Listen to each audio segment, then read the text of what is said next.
नमो वरिहन्ताणं नमो सिद्धाणं नमो आयरीयाणं नमो वज्रायाणं नमो लोहे सव्यसाहूनं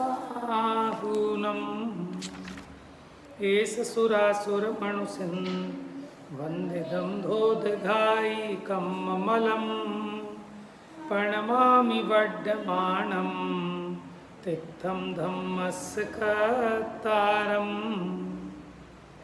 तो कल हमने 70 नंबर की गाथा में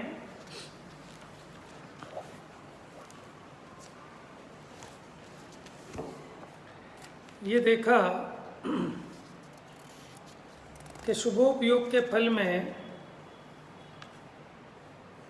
ये त्रियंच मनुष्य अथवा देव होकर उतने समय तक विविध इंद्रिय सुख प्राप्त करता है। और उसके पहले गाथा में कहा था कि वो शुभोपयोग की भूमिका क्या है कि देव गुरु यति की अर्चना दान उपवास आदि शील में जो लगा हुआ उपयोग है वो शुभोपयोग है, और शुभोपयोग के फल में इंद्रिय सुखों को प्राप्त करता है। ये बात गाथा 70 में कही। अब गाथा 71। अथैवम इंद्रिय सुख मुत्क्षिप्य दुखत्वे प्रक्षिपति, यानी उसका क्षेपण कहाँ करते हैं? इंद्रिय सुख का दुख पने में उसको क्षेपित करते हैं, सिद्ध करते हैं। चलिए देखिए,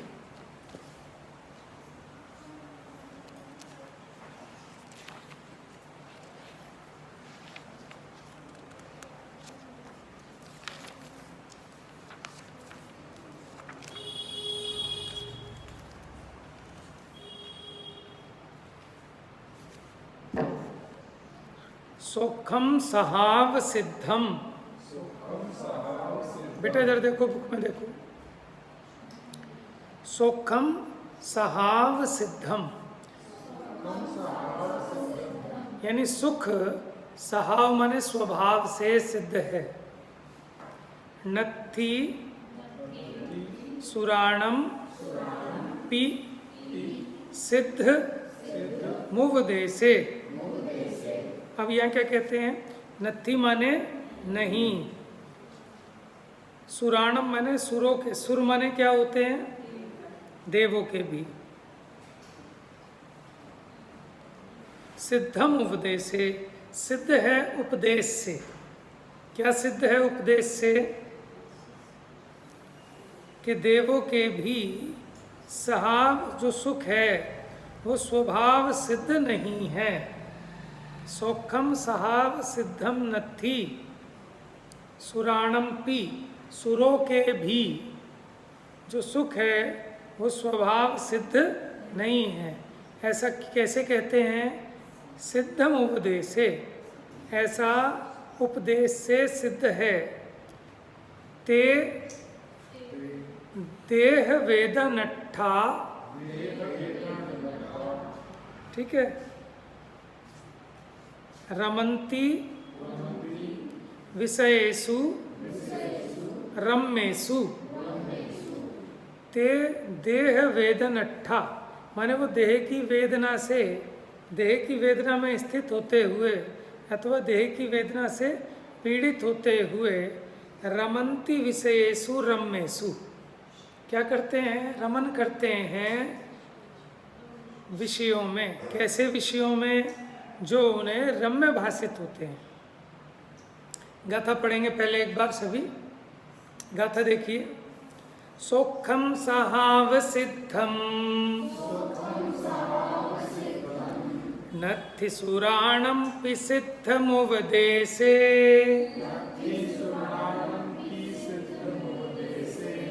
ते देह वेद नट्ठा, नट नट ठा, नट ठा, तो बोल रहा हूँ नट। अच्छा नट्टा है, ठा नहीं है, नट्टा। रमन्ति विषयेषु रम्येषु,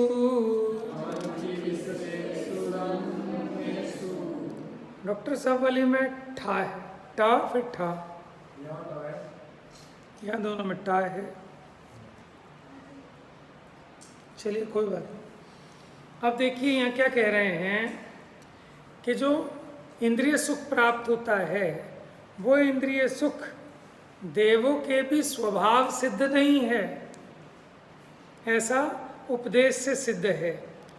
तो वे भी देह वेदना से पीड़ित होते हुए रमणीक विषयों में रमन करते हैं। देखो अब ये कहते हैं जो उन्हें इंद्रिय सुख है वो स्वाभाविक नहीं है। देखो पुण्य के उदय का क्या फल हुआ कि इंद्रिय सुख हुआ, ठीक है। जैसे देखो जितने भी इंद्रिय के विषयों की सामग्री मिली ये पुण्य के उदय से मिली, लेकिन वो इंद्रिय के विषयों की सामग्री क्या करती है, अपनी ओर आकर्षित करती है। तो फिर ये क्या करता है, इससे इसको पीड़ा उपजती है। फिर ये उस पीड़ा को दूर करने के लिए उन रमणीक विषयों में रमण करता है। जैसे अमीर घरों के टेबल पर बढ़िया बढ़िया खाने की सामग्री रखी रहती है और वो भी कांच के डिब्बों में, ताकि आपको स्पष्ट दिखाई दे। तो अब क्या होगा कि अगर वो वैसे डिब्बे में होती कि जो ट्रांसपेरेंट नहीं था तो वो आपको इच्छा नहीं जगाती कि ये खा लो ये खा लो ये खा लो। वो कांच के डिब्बे में रखी तो वो क्या कर रही है, वो क्या आपको इच्छा जगा रही है। तो जितनी इंद्रिय विषयों की सामग्री मिली ये क्या करती है, ये जीवों को पीड़ा उत्पन्न करने में निमित्त है, इच्छा उपजाने में निमित्त है। कोई वो सुख तो देती नहीं इंद्रिय विषयों की सामग्री, वो इच्छा जगाती है। अब जो उस इच्छा से पीड़ित होते हैं देव भी, तो फिर वो उन रमणीक विषयों में रमन करते हैं, है ना। जैसे वो बच्चा इच्छा जगाती है, इसीलिए तो शोकेश में रखी जाती है और शोकेश शीशे के ही होते हैं कि इन्हें दिखाया जाए। एक बच्चा है, बच्चे को भी आइसक्रीम ट्रांसपेरेंट शीशे के बॉक्स में दिखाई दे तो वो ज़्यादा आकर्षित होता है।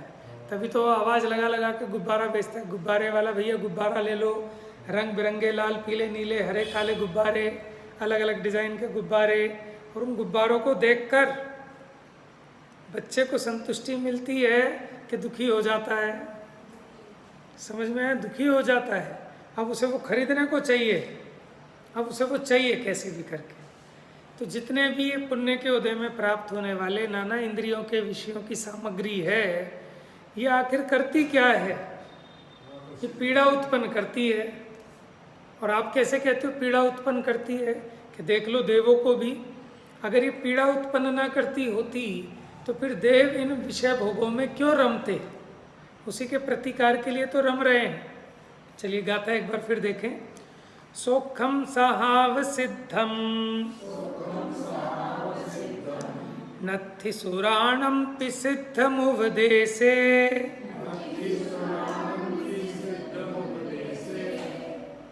यानी देवों तक के भी जो सुख है वो कोई स्वाभाविक सुख नहीं है, स्वभाव सिद्ध सुख नहीं है।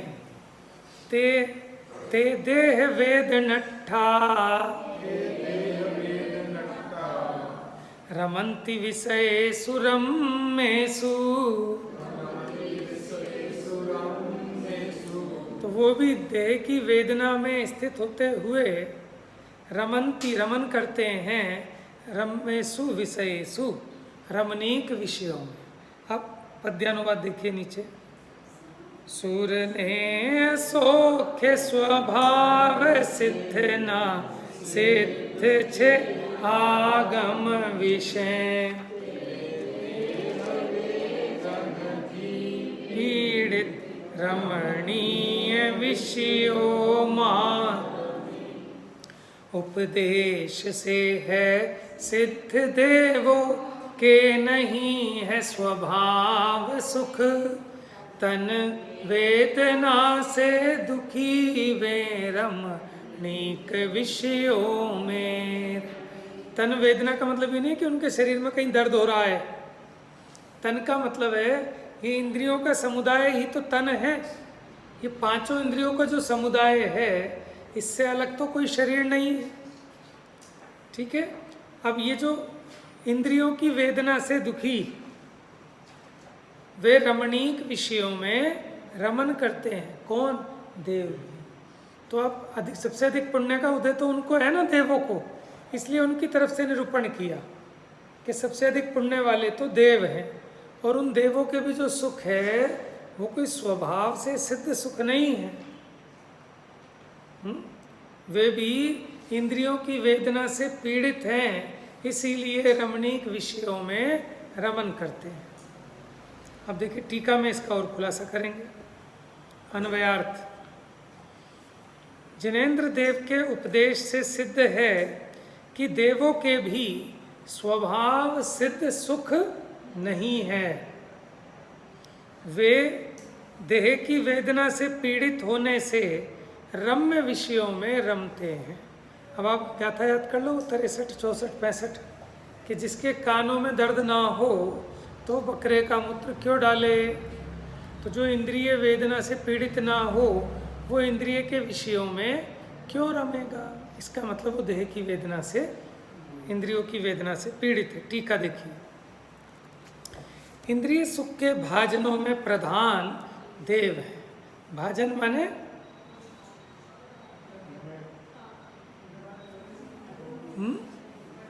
हाँ, भाजन माने बर्तन यानी पात्र के। इंद्रिय सुख के जो पात्र हैं उनमें प्रधान देव हैं, क्योंकि सबसे अधिक उन्हीं का पुण्य है। उनके भी वास्तव में स्वाभाविक सुख नहीं है, उल्टा उनके स्वाभाविक दुख ही देखा जाता है। क्यों स्वाभाविक दुख? कैसे? कि जिनके हत इंद्रिया जीवित हैं उन्हें दुखी करने के लिए कुछ और नहीं चाहिए, वो स्वयं से ही दुखी हैं, अपनी उस वेदना से ही दुखी हैं। यहाँ स्वभाव का मतलब अशुद्ध स्वभाव, वो जो उसकी इच्छा है।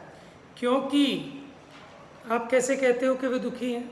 क्योंकि वे पंचेंद्रियात्मक शरीर रूपी, माने पंचेंद्रियों का जो समूह है ये शरीर, इस पिशाच की पीड़ा से परवश होने से, क्या कह रहे हैं इसको, जैसे किसी के सर पे पिशाच आ जाए तो वो उस पीड़ा से पीड़ित होकर न करने योग्य कार्य भी करने लगता है।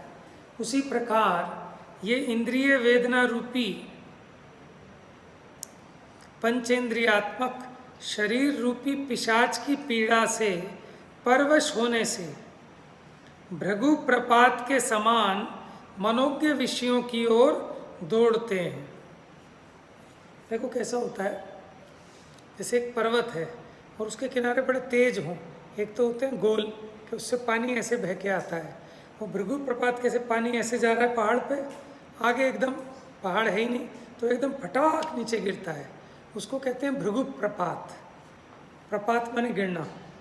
वो जो पहाड़ की चोटी है वहाँ तक पानी ऐसे आ रहा था तेजी से और ऐसे आकर एकदम फटाक नीचे गिरता है। हाँ, तो भृगु प्रपात माने एकदम तेजी के साथ। उसी प्रकार ये क्या करते हैं, दुख से मनोज्ञ विषयों की ओर भृगु प्रपात की भांति दौड़ते हैं, छलांग लगाते हैं।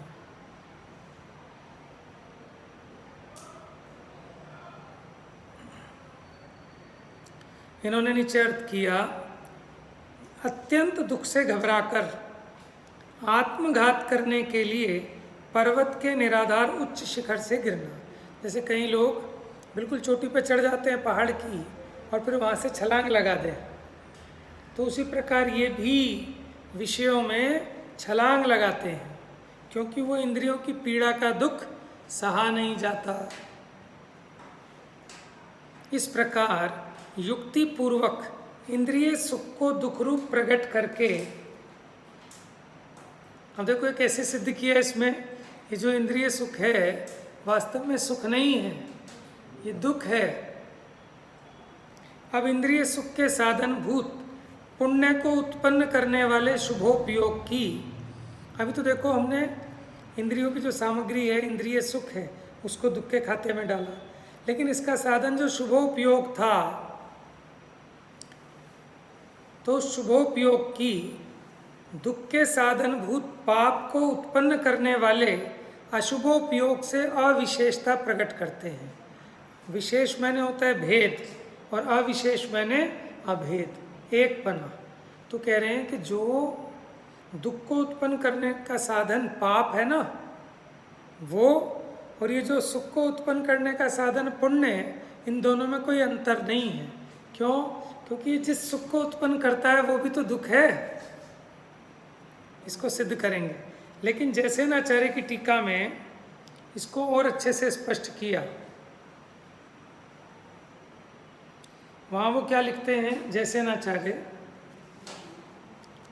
एक व्यक्ति, डॉक्टर साहब वाली टीका में है, अगर आपके पास है तो आप देख सकते हैं, 118 नंबर पेज सबसे नीचे।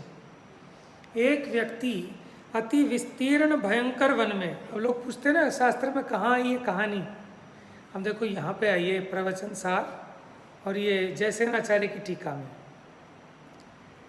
एक व्यक्ति, बच्चों सुनना ध्यान से, बाद में पूछूंगा कहानी है। एक व्यक्ति अति विस्तीर्ण भयंकर वन में भ्रमित होकर, माने भटक गया उस जंगल में, अर्धविक्षिप्त हाथी के पीछे पड़ जाने से, पहले तो जंगल में भटक गया और फिर उसके पीछे एक पागल हाथी और पड़ गया। ठीक है, उसके पीछे पड़ गया तो उससे बचने के लिए दौड़ रहा है। अब दौड़ते दौड़ते जंगल में थोड़ा अंधेरा होता है, सूरज की रोशनी अच्छे से आती नहीं है, तो एक अंधे कुएं में जा गिरा। किस में गिर पड़ा? अंधा कुआं क्या होता है?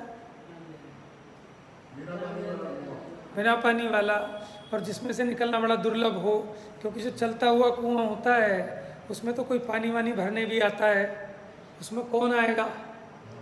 ना बाल्टी, ना रस्सी, ना उसमें सीढ़ियाँ, समझ में, अंधकूप कि जहाँ कोई पूछने वाला नहीं है। तो ऐसे उस अंधे कुएं में एकदम गिरा। अब गिरते समय तुरंत उसके किनारे पर एक पेड़, पीपल के पेड़ उग जाते हैं ना पुराने, जो पड़े रहते हैं वीरान कुएं वगैरह, तो उसकी एक शाखा लटक रही थी। तो उसके हाथ में अचानक वो शाखा पड़ गई। अब उस शाखा को पकड़कर वो लटक गया। लटका कहाँ है? कुएं में। समझ में आया? वहाँ कौन आ रहा था उसके पीछे? पागल हाथी। उक्त वृक्ष की जड़ों को, अब जो उसने वृक्ष की टहनी पकड़ी है ना, उसकी जड़ को दो चूहे काट रहे हैं, काला चूहा एक सफ़ेद चूहा। बताओ काहे के प्रतीक है काला चूहा और सफ़ेद चूहा? दिन रात के। सफ़ेद चूहा माने दिन और काला चूहा माने, अभी बताएंगे दृष्टांत से। ठीक है, तो दो चूहे किसको काट रहे हैं? कि जिस वृक्ष की शाखा को पकड़कर वो लटका हुआ है अभी कुएं में, अब वो उसकी जड़ को काट रहे हैं चूहे। तो जब वो कट जाएगी तो क्या होगा? ये नीचे गिर जाएगा कुएं में। अभी आगे और सुनो। अब उस वृक्ष पर, जिस वृक्ष पे लटका हुआ है, उस पर एक मधुमक्खियों का छत्ता लगा है। उस पेड़ के ऊपर मधुमक्खियों का छत्ता है। और उस वृक्ष को, अब वो जो हाथी आ गया था ना, अब वो उस वृक्ष पे टक्कर मार रहा है। कौन? हाथी। क्रोधित होकर झकझोर रहा है उस वृक्ष को। अब बताओ कितनी देर बचेगा ये? कितनी देर बच सकता है? एक तो चूहे काट रहे हैं पेड़ की जड़ को, है ना, ऊपर से मधुमक्खियों का छत्ता भी। अब जब हाथी ने उस पेड़ को मार रहा है तो मधुमक्खियां भी उड़ेंगी, काटेंगी। अभी और सुनो। अब उसने पेड़ को हिलाया, झकझोर रहा है हाथी गिराने के लिए। उसके कारण मधुमक्खियां उड़कर उस पुरुष को काटने लगी। हमें समझ में आ रही है कहानी? बताओ जल्दी, किसकी कहानी है? ध्यान से सुनो, पूछूंगा बाद में क्वेश्चन, और फिर प्राइज भी मिल सकता है किसी को जो सही बताएगा।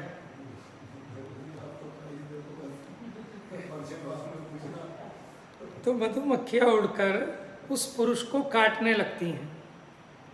अब क्या वो जो हिला ना, छत्ता हिला, और वहाँ मधुमक्खियों का शहद था। अब उसकी एक बूंद गिरकर इसके मुंह में आ गिरी।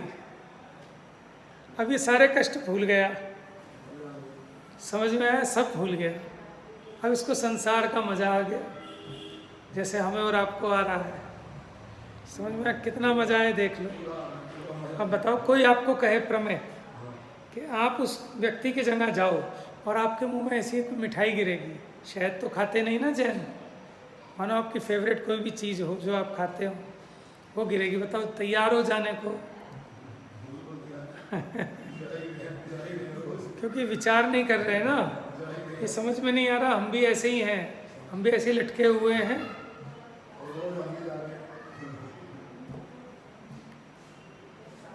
तो छत्ते के हिलने से उसमें से शहद की एक एक बूंद टपक रही है और भाग्य से शाखा से लटके उस पुरुष के मुंह में गिर रही है, जिसे वो बड़े चाव से चाट रहा है। समझ में आया? ये पूछूंगा मैं, ये कहानी, कोई भी चीज़ इसमें से गायब नहीं होनी चाहिए। चूहे थे, हाथी थी, और कौन था? मधुमक्खियाँ तो नहीं थी, और कौन था?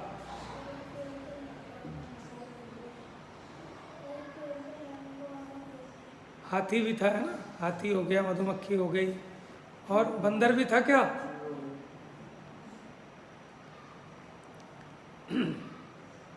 अब नीचे कुएं में विशाल अजगर पड़ा है। अजगर वो एक बार में पूरा निगल लेता है अजगर, ठीक है? कुएं में गिरा तो अजगर खा जाएगा। जो उक्त व्यक्ति को निगल जाने को आतुर हो रहा है। समझ में आया? ये देखो, ये पिक्चर है मेरे पास, इसे कहते हैं मधुबिंदु, संसार वृक्ष।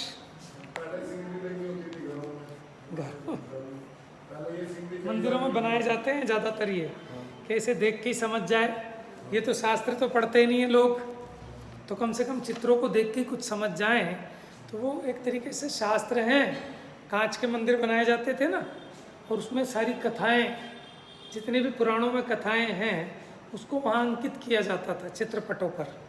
और आपको याद होगा पद्मरुचि, जो बैल का जीव मरकर पद्मरुचि सेठ बना था और उसको नमोकार मंत्र सुनाया था, वो चित्र अंकित करा दिया था उसने जिन मंदिर में, कि वो आएंगे तो पहचान लेंगे।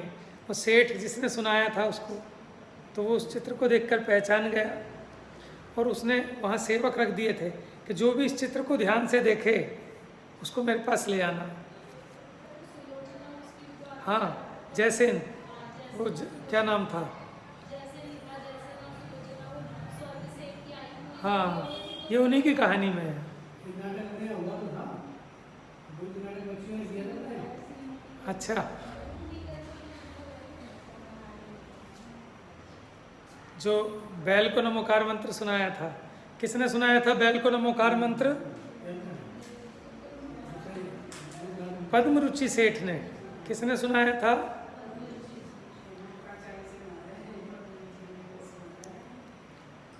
तो वो जो मरकर वो राजा के यहाँ पुत्र हुआ था, अब उसने वो बिल्कुल वैसे का वैसा चित्र बनवाया, ठीक है ना? वैसे ही वो उसको नमोकार मंत्र सुनाते हुए, और 2 नौकर लगा दिए कि जो भी इस चित्र को बड़े ध्यान से देखे तो उसको मेरे पास ले आना।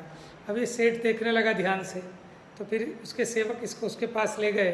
तब वो कहानी फिर आगे क्या है मुझे भी पूरी याद नहीं है।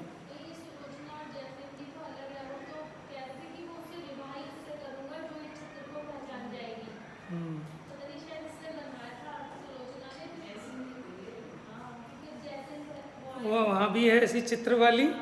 तो मुझे तो खैर ये कहना था कि पहले जो चित्र बनाए जाते थे, ऐसे पुराणों का पूरा आपको कथा पता लग जाती है। ऐसे मधुबिंदु का, ऐसे एक लेश्या वृक्ष होता है, ये मधुबिंदु वाले संसार वृक्ष। मेरे से पता नहीं किसने पूछा था कि ये जो संसार वृक्ष है मधुबिंदु है, किस ग्रंथ में आया, मूल किसी ग्रंथ में आया क्या? तो मुझे ख्याल नहीं था। मैंने कहा उस शांति पथ प्रदर्शक में तो आया है, लेकिन अभी जैसे आचार्य की टीका में आया प्रवचन सार में, ये मधुबिंदु का उदाहरण, ठीक है?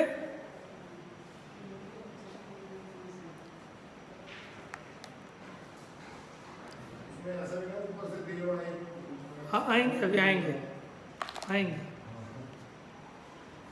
ऐसे गुरु समझाने आते हैं फिर भी ये नहीं समझता। तो अब देखो, अब नीचे कुएं में विशाल अजगर पड़ा है और उस व्यक्ति को निगल जाने के लिए एकदम ऐसे मुंह खोल के खड़ा है कि कब ये गिरे और कब मैं इसको निगल जाऊं। और अनेक अन्य सर्प भी उसमें हैं जो उसे डसने को तैयार हैं। तो वो मौत के मुंह में पड़ा है ना, ठीक है, अब भी उसको नहीं लगता कि मौत के मुंह में पड़ा हूँ। किस चक्कर में? वो जो उसके मुंह में एक बूंद शहद की गिर जाती है, समझ में आए? तो मृत्यु के मुख में पड़े हुए उस पुरुष को उक्त अनेक दुखों के बीच, कितने सारे दुख हैं उसको, कितनी आकुलता, कितनी टेंशन, इधर ही मधुमक्खियाँ काट रही हैं, उधर हाथी हिला रहा है, ये रात दिन रूपी चूहे उस जिस वृक्ष को पकड़ कर ये आयु रूपी वृक्ष को कुतर रहे हैं। कौन? रात दिन गुजर रहे हैं ना, तो आपकी जो आयु है वो कम होती जा रही है। ध्यान से सुनना, दिन और रात चूहे के समान, जैसे वो वृक्ष की जड़ को कुतर रहे हैं, ऐसे आपके आयु कर्म को कुतर रहे हैं। आयु कम हो रही है ना, जैसे जैसे दिन रात गुजर रहे हैं। अब इस परिस्थिति में अनेक दुखों के बीच मात्र मधु बिंदु को चाटने के समान ही सुख है। तो दुख तो कितना और सुख कितना सा। अब देखो, अब इस परिस्थिति में फंसे हुए मरणोन्मुख उस पुरुष पर करुणा करके कोई देव उसे बचाने के लिए ऊपर से आया विमान लेकर, और उसने हाथ बढ़ाया कि भाई आ जाओ। अब आप ये बताओ, अगर आप उस पुरुष की जगह होते जो पेड़ पर लटका हुआ है और जिसके मुंह में मधु बिंदु टपक रही है, अब वो देव आया आपको बचाने कि लाओ प्रमेय बाबू हाथ पकड़ाओ, तो आप अपना हाथ पकड़ाते कि नहीं पकड़ाते उसको? हाँ भाई ज्ञानम, पकड़ा देते। हाँ भाई, आप नहीं पकड़ाते, आप समझदार हो, प्राइज आपको ही मिलना है, यही सच्ची बात है। तो यही है। अब आप ये देखो, ऐसे इस दुख रूपी, वही तो कह रहा हूँ ना, दुख रूपी इसमें ये अटका है, और श्री गुरु आकर इसको हाथ पकड़ाते हैं कि लो हम ये खड़े मोक्ष मार्ग के नेता, ठीक है ना, कलश है ना, कि आओ यहाँ, कि हम ये खड़े साक्षात मोक्ष मार्ग के नेता, आओ चलो हमारे साथ। तो भी ये, अरे साहब अभी तो पोता हुआ है, अभी तो घर पे बच्चा हुआ है, अभी तो बेटे की नौकरी लगी है, अभी तो बहू आनी है, कि सुख कितना और दुख कितना, फिर भी ये जाने तैयार नहीं है।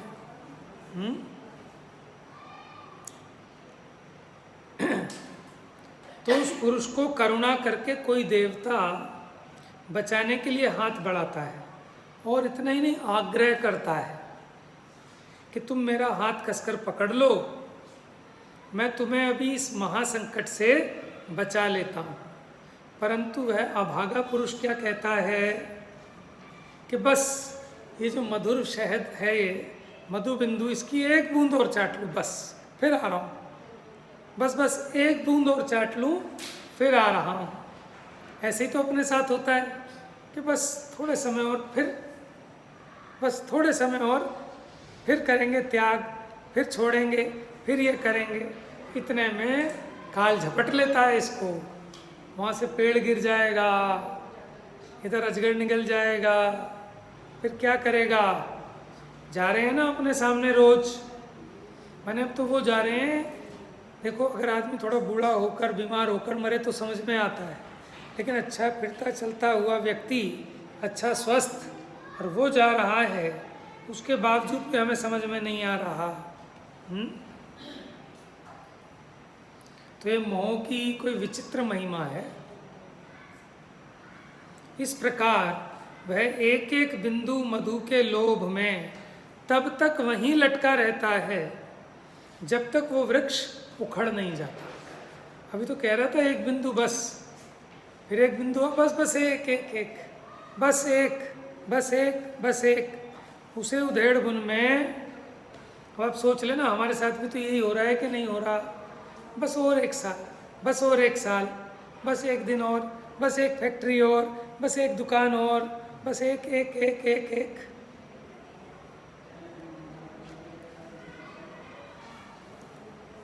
तो वो तब तक लटका वहीं रहता है जब तक वो वृक्ष उखड़ नहीं जाता, उसकी डालियां टूट नहीं जाती, वह पुरुष गिरकर विकराल अजगर के मुख में समा नहीं जाता, सांपों द्वारा डसा नहीं जाता, यहाँ तक कि महामृत्यु को प्राप्त नहीं हो जाता।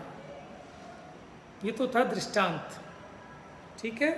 अब इस पे सिद्धांत समझो। अब ध्यान से सुनना बच्चों। मधु बिंदु के समान सांसारिक सुखों के लोभ में, देखो जैसे वो मधु बिंदु के लोभ में अटका हुआ था, हम किसके लोभ में अटके हैं? सांसारिक सुखों के। तो मधु बिंदु इज इक्वल टू सांसारिक सुख, इंद्रिय सुख, ठीक है। तो मधु बिंदु के समान सांसारिक सुखों के लोभ में ये मनुष्य संसार रूपी भयंकर वन में, तो वन कौन सा है यहाँ? ये जो संसार है यही महाभयंकर वन है। अब मिथ्यात्व रूपी कुमार्ग में भटकता हुआ, जैसे वो रास्ता भूल गया था, ठीक है, कुमार्ग में चला गया था गलत रास्ते पर, तो मिथ्यात्व क्या है? गलत रास्ता। तो ये मिथ्यात्व रूपी कुमार्ग में चला गया। कुमार्ग इज इक्वल टू मिथ्यात्व, वन इज इक्वल टू संसार। भटकता हुआ मृत्यु रूपी हाथी के भय से, अब इसके पीछे मृत्यु लगी थी ना, तो मृत्यु से तो बचता हुआ भाग रहा है ये जीव, पीछे पीछे इसके काल झपटने को दौड़ रहा है। तो हाथी किसके बराबर? मृत्यु के समान। तो वो हाथी के भय से शरीर रूपी अंधे कुएं में गिर गया। अंधा कुआं किसको कहा? ये पंचेंद्रियात्मक जो शरीर है इसको कहा। अंधे कुएं में गिर गया। जिस आयु कर्म रूप वृक्ष की जड़, देखो वृक्ष को किसकी उपमा दी? आयु कर्म की। वृक्ष इज इक्वल टू आयु कर्म। ये पूछूंगा भी आप सबसे, बड़ों से भी, बच्चों को तो कहा है लेकिन पूछूंगा बड़ों से भी। हाँ,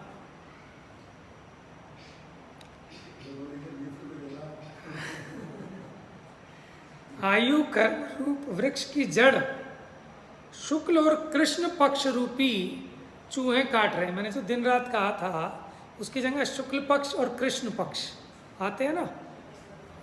कृष्ण माने काला, शुक्ल माने सफ़ेद।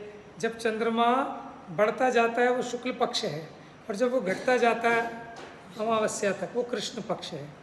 तो कृष्ण और शुक्ल पक्ष रूपी दो चूहे आपके आयु कर्म रूपी वृक्ष की जड़ को कुतर रहे हैं। तो बस ये ऐसे आयु कर्म रूपी वृक्ष की शाखा पर लटका है। आयु कर्म ने तो रोक रखा है इसको। शरीर रूपी अंधे कुएं के नीचे भाग में सशरीर निगल जाने को तैयार मिथ्यात्व रूपी अजगर, अजगर को भी मिथ्यात्व की उपमा दी, और डस जाने को तैयार कषाय रूपी सर्प है। अजगर क्या है? मिथ्यात्व के समान, और सर्प क्या है? कषायों के समान, डसने को तैयार है।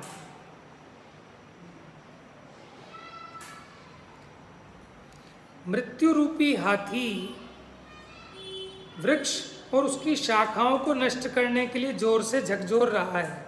माने वो आयु कर्म को नष्ट करने पर तुला है, जिससे जीवन अंत होने का खतरा बढ़ गया है। फिर भी वह मनुष्य विषय सुख रूपी मधु बिंदु के स्वाद में, माने जो इंद्रिय विषयों के सुख रूपी मधु बिंदु के स्वाद में है ना। ये क्यों नहीं निकल रहा गृहस्थी से? क्योंकि इसको कहीं ना कहीं कुछ मज़ा आ रहा है। कहता तो है मैं बहुत दुखी हूँ, बीवी कहना नहीं मानती, बच्चे कहना नहीं मानते, कोई नहीं सुनता, शरीर में भी रोग लग गए, लेकिन फिर भी इसको कहीं ना कहीं कोई वो शहद की बूंद टपक रही है, तभी तो नहीं छोड़ रहा। तो इंद्रिय विषय सुख रूपी मधु बिंदु के स्वाद में सुख मानता हुआ उसे चाट रहा है, माने विषयों को भोग रहा है। अब सदगुरु रूपी देवता कौन? सदगुरु, वो देवता के स्थान पर है। सदगुरु इज इक्वल टू देवता। उसे बचाने के लिए हाथ बढ़ाते हैं, पर वह विषय सुख रूपी मधु के लोभ में फंसकर वहाँ से निकलना ही नहीं चाहता। मैंने बड़े पंडित जी कहें कि भैया आ जाओ, हमारे आ जाओ, 2-4-6 दिन आ जाओ। सुमत पंडित जी कहें भाई आ जाओ, शिखर जी क्या धरा है वहाँ?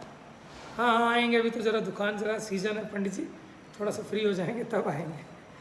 तो सदगुरु रूपी देवता इसको उस दुखों से बचाना चाहते हैं, लेकिन ये छोड़ने तैयार नहीं। बस थोड़ा सा और, बस बच्चे की नौकरी लग जाए पंडित जी, फिर सब छोड़ दूंगा।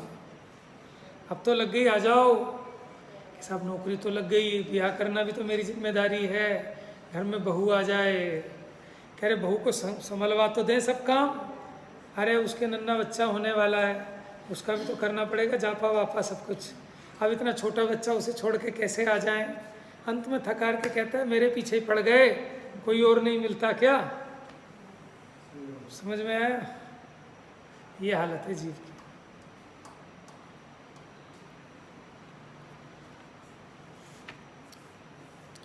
तो वो विषय सुख रूपी मधु के लोभ में फंसकर वहाँ से निकलना ही नहीं चाहता। सांसारिक सुख की यही स्थिति ऐसा है। सांसारिक सुख, सुख क्या है? कुछ भी नहीं है, दुख ही दुख है। लेकिन वो मूर्ख है, उसे सुख दिख रहा है उसमें। यही मिथ्यात्व की तीव्रता है कि जहाँ है दुख वहाँ लग रहा है सुख, और जहाँ है सुख वहाँ उसको भासता ही नहीं है कि सुख है? मोक्ष सुख इससे विलक्षण है, माने विपरीत है। तो अभी मधु बिंदु का उदाहरण सबको याद हो गया? अभी पूछूं कि कल पूछूं? चलो थोड़ा सा पूछ लेता हूं ताकि आपको रिवाइज हो जाए। आप ये बताओ, मृत्यु को किसकी उपमा दी? देख के थोड़ी बताना, सोच के बताओ। मृत्यु को किसकी उपमा दी? हाथी की, क्योंकि जैसे वो मृत्यु इसके पीछे पड़ी है, ऐसे वो हाथी उस व्यक्ति के पीछे पड़ा हुआ है। ठीक है। आयु कर्म को किसकी उपमा दी है? वृक्ष की। कैसे? जैसे वो एक तो हाथी उस वृक्ष को गिराना चाह रहा है, झकझोर रहा है, ऐसे मृत्यु निरंतर आयु कर्म को छीण कर रही है, खा रही है। अच्छा, और कृष्ण पक्ष, शुक्ल पक्ष को किसकी उपमा दी? Very good. कृष्ण पक्ष को किसकी उपमा दी? काले चूहे की कि गोरे चूहे की? कृष्ण माने काला होता है, तो काला चूहा। तो चूहे क्या काम कर रहे हैं? उस वृक्ष को काट रहे हैं ना, जैसे कुतर रहे हैं। ऐसे ही कृष्ण पक्ष और शुक्ल पक्ष हमारी आयु कर्म को कुतर रहे हैं, काट रहे हैं, कम कर रहे हैं। ठीक है। तो मज़ा आ रहा है? सबको चाहिए ऐसा मज़ा जैसा उसको मज़ा आ रहा है? नहीं चाहिए ना? लेकिन अज्ञानता में ऐसा लगता है कि वही मज़ा आ रहा है। उस ऐसे संसार में दुख तो इतना है और सुख उस बिंदु जितना है, और वो भी काल्पनिक। समझ में आया? हाँ, दुख हमेशा बना रहता है। ये भी गाना सही लिखा, दुख तो अपना साथी है। कि दुख साथी है, सुख आता है और चला जाता है, लेकिन दुख तो बना ही रहता है। तो ये संसार का स्वरूप है, फिर भी इसको नहीं मानने को तैयार, फिर भी छोड़ने को तैयार नहीं है। ये कह तो रहा है लेकिन इसको लग नहीं रहा। जिस दिन लग जाएगा उस दिन इसे छोड़ के भागेगा।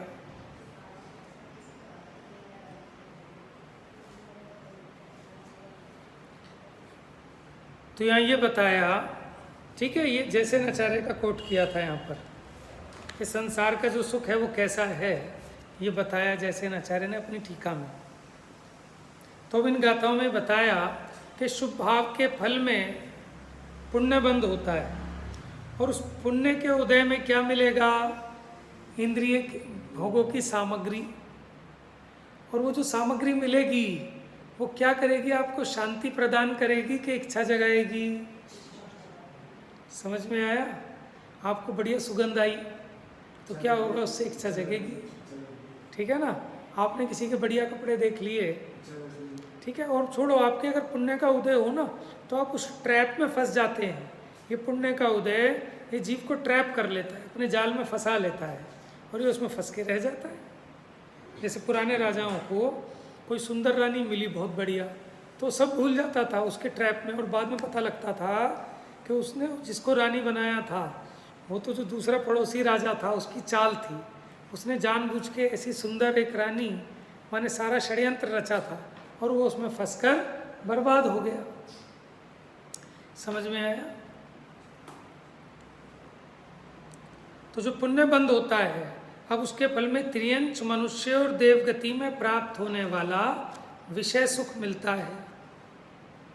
और फिर ये बता रहे हैं कि शुभ भाव के फल में प्राप्त होने वाला सुख वो कहने भर को सुख है, वास्तव में सुख है ही नहीं, वो तो दुख ही है। इस बात को सिद्ध करते हुए कह रहे हैं कि मनुष्य और देवों में सबसे अधिक सुखी देव माने जाते हैं। जब वे भी सुखी नहीं हैं, दुखी ही है, क्योंकि आप देवों के पीछे क्यों पड़ गए कि सबसे अधिक पुण्यवान वो है ना, तो जब उनके ही स्वाभाविक सुख नहीं है, वही दुखी हैं, तो तुम कहाँ से सुखी हो जाओगे इंद्रिय विषयों से? देखो उनकी सामर्थ्य भी अधिक, माने विषयों को भोगने की हमारी सामर्थ्य नहीं है उतनी, ठीक है, और उनकी विषय सामग्री भी बड़ी अनुपम, हमारी विषय सामग्री कितनी घटिया। समझ में आया? उसके बावजूद जब वो तृप्त नहीं हो पा रहे, जब वो सुखी नहीं हो पा रहे, तो हम और आप कैसे हो जाएंगे? हाँ, वो कहते हैं अनिल भिंड वाले पंडित जी है ना, अनिल जी भिंड वाले, वो कहते हैं कि वहाँ रत्नों के वस्त्र होते हैं। कहाँ? देवों में। वहाँ कितने बड़े से बड़ा सेठ हो, रत्नों के वस्त्र कहाँ पहनेगा? वहाँ मन की चाल से चलने वाले विमान हैं। मन की गति कितनी स्पीड होती है, तेज, इतनी तो किसी की नहीं होती। समझ में आया? अब जब हम वहाँ रह के आ गए स्वर्गों में, जब वहाँ पेट नहीं भरा इतने बढ़िया बढ़िया सामग्री से, तो इस तुच्छ सामग्री से पेट भरने वाला है क्या? तो फिर इसके पीछे अपना जीवन क्यों खराब करना? लेकिन जिसका मोह मंद पड़े उसको ये बात समझ में आए, या यूँ कहें कि बात समझ में आए तो मोह मंद पड़े।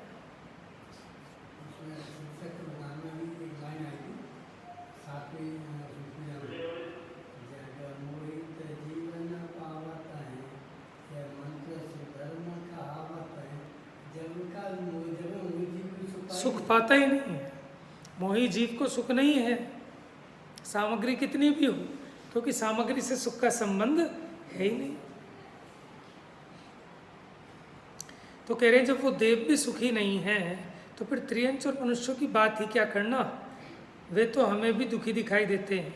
देवों को दुखी सिद्ध करने में सबसे बड़ी युक्ति ये है कि वे पंचेंद्रिय विषयों की ओर दौड़ते देखे जाते हैं, उनमें रमते देखे जाते हैं। जब कभी देवों का वर्णन होता है तो हम क्या वर्णन करते हैं? उनके इंद्रिय सुख का, विषय भोगों का, कि उनके ऐसे रानी हैं, उनके ऐसे भोग हैं, वो जो पैदा होते हैं उनके शरीर पे ऐसा उपटन लगाया जाता है, इतने इतने उनको सब देव नमस्कार करते हैं, यही सब तो गिनाते हैं। यदि वे दुखी नहीं हैं तो फिर विषयों में रमन क्यों करते हैं? क्योंकि विषयों की रमणता तो दुख दूर करने के लिए ही होती है। इस प्रकार ये सहज ही सिद्ध है कि नित्य विषयों में रमन करने वाले त्रियंच मनुष्य और देव दुखी ही हैं। तो इससे बात सिद्ध हुई कि जो इंद्रिय सुख है वो भी सुख नहीं है, दुख ही है। अब इसके आगे कहेंगे कि जो पुण्य के उदय वाले देव भी दुखी ही हैं, तो फिर पुण्य और पाप में अंतर क्या रहा? कि पाप के उदय में तो जीव दुखी होता है, लेकिन पुण्य के उदय में जिन्हें इंद्रिय विषय सामग्री मिली, अगर वे भी दुखी हैं तो अब ये पुण्य हमको नहीं चाहिए। अब उसका पुण्य के प्रति जो मोह था वो छूट जाएगा, और फिर क्या चाहिए कि हमें पुण्य पाप से रहित शुद्ध भाव, वीतराग भाव चाहिए।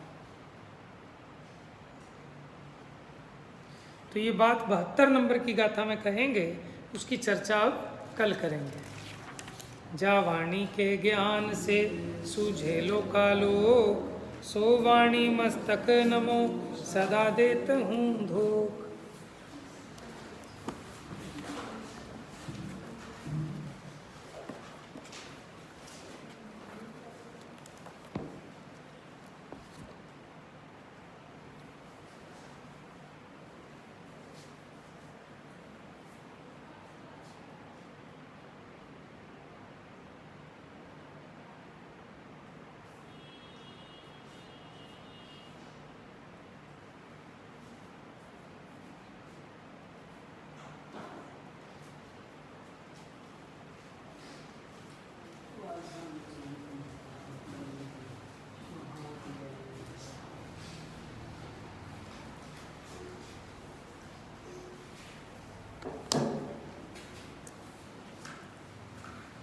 द्वादशांग जिनवाणी माता की जय।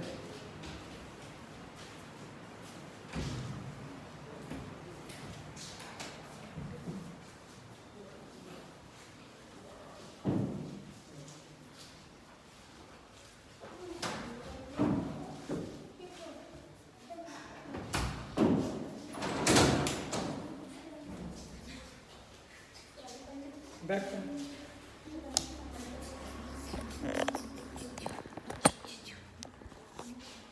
हाँ जी बाबू जी, लिखा आपने कुछ? क्यों?